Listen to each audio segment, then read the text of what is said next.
नमस्कार, आप देख रहे हैं आरजे रमझाझर न्यूज छत्तीसगढ़ और मैं हूं पुखराज सिंह। कवर्धा हत्याकांड में एक फिर से नया मोड़ सामने आया है। जी हां, आपको बताएं पूरी कहानी। जिंदा जलाए गए बीजेपी नेता के बेटे ने रची थी साजिश। एमपी पुलिस ने किया उसे अरेस्ट। जी हां, आपको बताएं कि छत्तीसगढ़ के कवर्धा जिले के लोहारीडीह में कांग्रेस नेता कचरू साहू की हत्या मामले में एमपी की बालाघाट पुलिस ने 4 लोगों को गिरफ्तार किया है। पुलिस का दावा है कि कचरू साहू की हत्या की गई, फिर इसे खुदकुशी का रूप देने के लिए शव को एमपी बॉर्डर पर पेड़ से लटका दिया गया था। लोहारीडीह के लोग कह रहे थे कि शिव प्रसाद उर्फ कचरू साहू ने आत्महत्या नहीं की है, उसकी हत्या की गई है, पर छत्तीसगढ़ पुलिस इसे मानने को तैयार ही नहीं थी। कचरू साहू की नाबालिग बेटी रो रो कर गुहार लगाती रही कि मेरे पिता की हत्या हुई है और बदले में गृह मंत्री विजय शर्मा ने उसको धमकाया था। अब मध्य प्रदेश पुलिस ने मामले की जांच करके बता दिया है कि कचरू साहू की षड्यंत्र पूर्वक हत्या की गई है और इसमें रघुनाथ साहू के बेटे और भांजे सहित 4 लोगों को षड्यंत्र रचकर हत्या करने के मामले में गिरफ्तार किया गया है।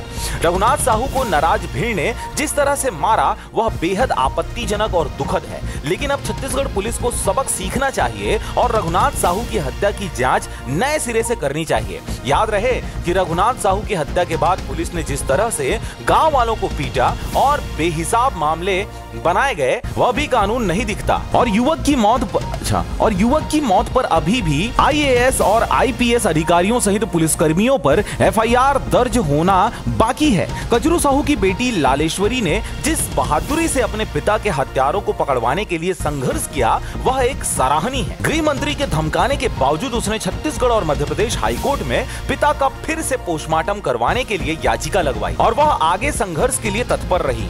को बिरसा थाना क्षेत्र में शिवचरण साहू नाम के व्यक्ति की लाश हमें पेड़ से लटकी हुई प्राप्त हुई थी। इसी केस में मर्ग जांच हमने शुरुआत करी थी। गहनता से इस पूरे मामले में पुलिस ने लगभग 1 महीने के अथक प्रयास के बाद इस पूरी गुत्थी को सुलझाने में सफलता हासिल करी है। मुख्य तौर पे 4 आरोपी यहाँ पे टेकचंद पटेल, दिनेश साहू, रोमन साहू और चौथा व्यक्ति है राखी लाल। इन सब लोगों ने मिलके दूसरे राज्य में इन्हें पहले यहाँ खाना खाने के बहाने से बुलाया, उसके बाद इनके साथ मारपीट करी। मारपीट करने के बाद जब ये अधमरे थे, इन्हीं के गमछे को पेड़ पे लटकाकर इन्हें जान से मार दिया। पूरे घटनाक्रम में चूंकि एक संवेदनशीलता बनी हुई थी शुरू से ही, तो प्रत्येक एंगल को हमने बहुत ही बारीकी से जांच करी।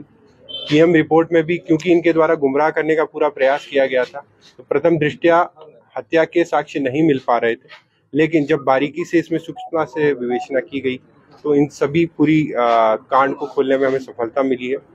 इनके द्वारा पुलिस को गुमराह करने के लिए दूसरे राज्य में आके इस घटना को कारित किया जाना, प्लस घटना स्थल पर साक्ष्यों को इस प्रकार से छुपाया गया कि ये हत्या न होकर एक आत्महत्या प्रतीत हो।